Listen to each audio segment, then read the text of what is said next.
Hi hello everyone welcome back to my YouTube channel. ಇವತ್ತಿನ ಈ ವಿಡಿಯೋದಲ್ಲಿ ಗೀತಾ ಗೋವಿಂದ್ ಮೂವಿಯ ರಿವ್ಯೂ ಮಾಡ್ತಾಯಿದ್ದೀನಿ. ಈ ಮೂವಿಯ ಕಲೆಕ್ಷನ್ ಏನು, ಬಜೆಟ್ ಏನು, ಸ್ಟೋರಿ ಏನು, ಯಾವ ಯಾವ ಭಾಷೆಯಲ್ಲಿ ಬಿಡುಗಡೆಯಾಗಿದೆ, ಯಾರ್ಯಾರು ನಟ ನಟಿಯರು ಇದ್ದಾರೆ, ಹಾಗೆಯೇ ಈ ಮೂವಿಯ ಹಲವಾರು ಮಾಹಿತಿಗಳನ್ನು ಈ ವಿಡಿಯೋದಲ್ಲಿ ತಿಳ್ಕೊಬರೋಣ. ಅದಕ್ಕೂ ಮುಂಚೆ ನಮ್ಮ ಚಾನಲ್ಗೆ ಸಬ್ಸ್ಕ್ರೈಬ್ ಆಗಿಲ್ಲ ಅಂದರೆ ಸಬ್ಸ್ಕ್ರೈಬ್ ಮಾಡಿಕೊಂಡು ಕೆಳಗಡೆ ಕಾಣ್ತಿರೋ ಬೆಲ್ಲೈಕನ್ನ ಕ್ಲಿಕ್ ಮಾಡಿಕೊಳ್ಳಿ. ಬನ್ನಿ ಗಾಯ್ಸ್, ಇವತ್ತಿನ ವಿಡಿಯೋವನ್ನು ಶುರು ಮಾಡೋಣ. ಮೊದಲು ಈ ಮೂವಿಯ ಮೇನ್ ಲ್ಯಾಂಗ್ವೇಜ್ ಬಂದು ತೆಲುಗು ಆಗಿದೆ, ಹಿಂದಿಯಲ್ಲಿ ಡಬ್ ಆಗಿದೆ, ಹಾಗೆಯೇ ತಮಿಳಲ್ಲಿ ಡಬ್ ಆಗಿದೆ ಅಂತ ಹೇಳಬಹುದು. ಹಾಗೆಯೇ ಈ ಮೂವಿಯ ಬಿಡುಗಡೆಯಾಗಿದೆ ದಿನಾಂಕ ಆಗಸ್ಟ್ 15, 2018ರಲ್ಲಿ ಬಿಡುಗಡೆಯಾಗಿದೆ. ರನ್ನಿಂಗ್ ಟೈಮ್ ಒಂದು 154 ನಿಮಿಷಗಳ ಕಾಲ ಈ ಮೂವಿಯನ್ನು ತುಂಬ ಅದ್ಭುತವಾಗಿ ಕೊಟ್ಟಿದ್ದಾರೆ ಅಂತ ಹೇಳಬಹುದು. ಬಾಕ್ಸ್ ಆಫೀಸ್ ಕಲೆಕ್ಷನ್ ನೋಡಿದ್ರೆ 135 ಕೋಟಿ ಕಲೆಕ್ಷನನ್ನು ಮಾಡಿದೆ.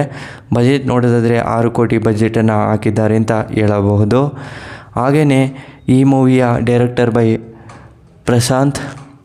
ಹಾಗೆಯೇ ಈ ಮೂವಿಯಲ್ಲಿ ಯಾರ್ಯಾರು ನಟ ನಟಿಯರು ಇದ್ದಾರೆ ಅನ್ನೋದನ್ನು ನೋಡೋದಾದರೆ ಮೊದಲು ವಿಜಯ್ ದೇವರಕೊಂಡ, ರಶ್ಮಿಕಾ, ಇನ್ನೂ ಹಲವಾರು ಆ್ಯಕ್ಟರ್ಸ್ಗಳು ಈ ಮೂವಿಯಲ್ಲಿ ನಟನೆ ಮಾಡಿದ್ದಾರೆ ಅಂತ ಹೇಳಬಹುದು. ಹಾಗೆಯೇ ಈ ಮೂವಿಗೆ ಹೆಚ್ಚಿನ ರಿವ್ಯೂಸ್ ಕೂಡ ತುಂಬ ಅದ್ಭುತವಾಗಿ ಕೊಟ್ಟಿದ್ದಾರೆ. ಹಾಗೆಯೇ ಪಾಸಿಟಿವ್ ರಿವ್ಯೂ ಕೂಡ ಬಂದಿದೆ ಅಂತಲೇ ಹೇಳಬಹುದು. ಹಾಗೆಯೇ ಗೀತಾ ಗೋವಿಂದ್ ಮೂವಿಯಲ್ಲಿ ತೆಲುಗಿನಲ್ಲಿ ಸಾಂಗ್ ಕೂಡ ಸೂಪರ್ ಹಿಟ್ ಆಗಿದೆ. ಹಾಗೆಯೇ ಆಲ್ಬಮ್ ಸಾಂಗು ಕೂಡ ತುಂಬ ಹಿಟ್ ಆಗಿರ್ತದೆ ಅಂತಲೇ ಹೇಳಬಹುದು. ಹಾಗೆಯೇ ತೆಲುಗಿನಲ್ಲಿ ಸಾಂಗ್ ಕೂಡ ಸೂಪರ್ ಹಿಟ್ ಆಗಿದೆ ಅಂತ ಹೇಳಬಹುದು. ಹಾಗೆಯೇ ಆಡಿಯನ್ಸ್ಗಳು ಕೂಡ ಸಿಕ್ಕಾಪಟ್ಟೆ ಇಷ್ಟಪಡುವಂಥ ಸಿನಿಮಾ ಆಗಿದೆ. ವಿಜಯ್ ದೇವರಕೊಂಡ ಅವರ ಫ್ಯಾನ್ಸ್ಗಳು ಒಂದು ಲವ್ ಸ್ಟೋರಿ ಸಿನಿಮಾ ಅಂತಲೂ ಕೂಡ ತುಂಬ ಇಷ್ಟಪಟ್ಟಿದ್ದಾರೆ ಅಂತಲೇ ಹೇಳಬಹುದು. ಹಾಗೆಯೇ ಆಡಿಯನ್ಸ್ಗಳಿಂದ ಪಾಸಿಟಿವ್ ರಿವ್ಯೂಸ್ ಕೂಡ ಕೊಟ್ಟಿದ್ದಾರೆ. ಹಾಗೆಯೇ ಈ ಮೂವಿಯ ಒಂದೇ ಸ್ಟೋರಿ ಹೇಳೋದಾದರೆ, ಗೀತಾ ಹಾಗೂ ಗೋವಿಂದ್ ಅನ್ನೋ ವ್ಯಕ್ತಿ ಇರ್ತಾರೆ. ಗೀತಾ ಅವಳು ಒಂದು ಕಾಲೇಜಲ್ಲಿ ಎಜುಕೇಷನನ್ನು ಮಾಡ್ತಾಯಿರ್ತಾರೆ.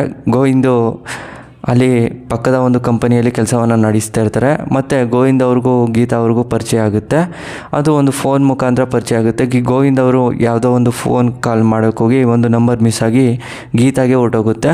ಮತ್ತು ಆ ಗೀತಾ ಅವರು ಇಬ್ಬರು ಕೂಡ ಮಾತುಕತೆಯನ್ನು ಮಾತಾಡ್ತಾ ಮತ್ತು ಅವರ ಬಗ್ಗೆ ಎಲ್ಲ ತಿಳ್ಕೊಂಡು ಮತ್ತು ಅವರು ಒಂದಿನ ಮೀಟ್ ಕೂಡ ಆಗ್ತಾರೆ. ಮತ್ತು ಆ ರೀತಿಯೆಲ್ಲ ಕನ್ವರ್ಟ್ ಆಗಿ ಲವ್ ಕೂಡ ಕನ್ವರ್ಟ್ ಆಗುತ್ತೆ. ಮತ್ತು ಅವರಿಬ್ಬರಿಗೂ ಕೂಡ ಮ್ಯಾರೇಜನ್ನು ಮಾಡೋಕ್ಕೆ ಪ್ರಯತ್ನವನ್ನು ಪಡ್ತಾರೆ. ಆದರೆ ಪ್ರಯತ್ನ ಆಗೋದಿಲ್ಲ. ಅವ್ರ ಫ್ರೆಂಡ್ಸು ಕೂಡ, ಗೋವಿಂದ್ ಅವ್ರ ಫ್ರೆಂಡ್ಸು ಕೂಡ ತುಂಬ ಹೆಲ್ಪನ್ನು ಮಾಡ್ತಾರೆ, ಆದರೆ ಆಗೋದಿಲ್ಲ. ಗೀತಾ ಅವರು ಬೇರೆ ಒಂದು ಹುಡುಗನ ಇಷ್ಟಪಟ್ಟಿರೋದು ಗೊತ್ತಾಗುತ್ತೆ. ಗೋವಿಂದ್ ಅವ್ರಿಗೆ ತುಂಬ ಬೇಜಾರನ್ನು ಆಗಿ ಅಲ್ಲಿಂದ ಹೊರಟೋಗ್ತಾರೆ. ಕೆಲವು ದಿನಗಳ ನಂತರ ಗೀತಾ ಅವ್ರಿಗೆ ಎಂಗೇಜ್ಮೆಂಟ್ ಆಗಿದೆ, ಮದುವೆಗೆ ಏರ್ಪಾಟ್ ಆಗ್ತಾಯಿದೆ ಅಂತ ಗೊತ್ತಾದಾಗ ಗೋವಿಂದ್ ಅವರು ತುಂಬ ಬೇಜಾರನ್ನು ಮಾಡ್ಕೋತಾರೆ. ಮತ್ತು ಗೋವಿಂದ್ ಅವರು ಫೋನ್ ಕಾಲನ್ನು ಮಾಡಿ ಗೀತಾ ಅವ್ರಿಗೆ ಈ ರೀತಿಯೆಲ್ಲ ನಡೀತಿದೆ, ಹಾಗೆಯೇ ನಾನು ಈ ರೀತಿಯೆಲ್ಲ ಇಷ್ಟಪಡ್ತಾಯಿದ್ದೀನಿ ಅಂತ ತುಂಬ ಎಮೋಷ್ನಲಿಂದ ಮಾತಾಡ್ತಾರೆ.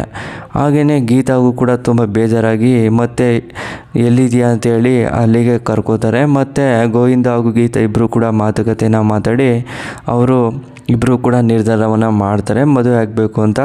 ಮತ್ತು ಅವರ ತಂದೆ ತಾಯಿ ಹತ್ರ ಬಂದು ಅವರು ಒಪ್ಪಿಸಿ ಮತ್ತು ಅದೇ ಒಂದು ಚೌಟಿಯಲ್ಲಿ ಮದುವೆ ಕೂಡ ಮಾಡ್ಕೋತಾರೆ. ಮತ್ತು ಅವರ ತಂದೆ ತಾಯಿನೂ ಕೂಡ ತುಂಬ ಖುಷಿಯನ್ನು ಪಡ್ತಾರೆ. ಕಂಪನಿಯಲ್ಲಿ ಕೆಲಸವನ್ನು ಮಾಡ್ಕೊಂಡು ಹೋಗ್ತಾ ಇರ್ತಾರೆ. ಹಾಗೆಯೇ ಅವರ ಜೀವನವನ್ನು ರೂಪಿಸ್ಕೊಂಡು ಹೋಗೋದೇ ಈ ಮೂವಿಯ ಸ್ಟೋರಿ. ಮತ್ತು ಲವ್ ಸ್ಟೋರಿಯಲ್ಲಿ ಎಲ್ಲರೂ ಕೂಡ ಇಷ್ಟಪಡುವಂಥ ಸಿನಿಮಾವಾಗಿದೆ. ಕೊನೆಗೂ ಕೂಡ ಒಂದಾಗ್ತಾರೆ ಮತ್ತು ಫ್ಯಾಮಿಲಿನೂ ಕೂಡ ಒಂದಾಗುತ್ತೆ ಅಂತಲೇ ಹೇಳಬಹುದು. ಹಾಗೆಯೇ ವಿಜಯ್ ದೇವರಕೊಂಡ ಅವರು ಈ ಮೂವಿಯಲ್ಲಿ ತುಂಬ ಎಮೋಷ್ನಲ್ ಮೂವಿ ಅಂತಲೂ ಕೂಡ ಹೇಳಿದ್ದಾರೆ. ಮತ್ತು ಲವ್ ಸ್ಟೋರಿ ಮೂವಿಯಾಗಿ ತೆರೆ ಬಂದಿದೆ, ಎಲ್ಲರೂ ಕೂಡ ಇಷ್ಟಪಡ್ತಾ ಇದ್ದಾರೆ ಅಂತಲೇ ಹೇಳಬಹುದು. ಹಾಗೆಯೇ ಈ ಮೂವಿಯ ಸ್ಟೋರಿ ನಿಮಗೆ ಇಷ್ಟವಾದರೆ ಶೇರ್ ಮಾಡಿ, ಲೈಕ್ ಮಾಡಿ. Thanks for watching.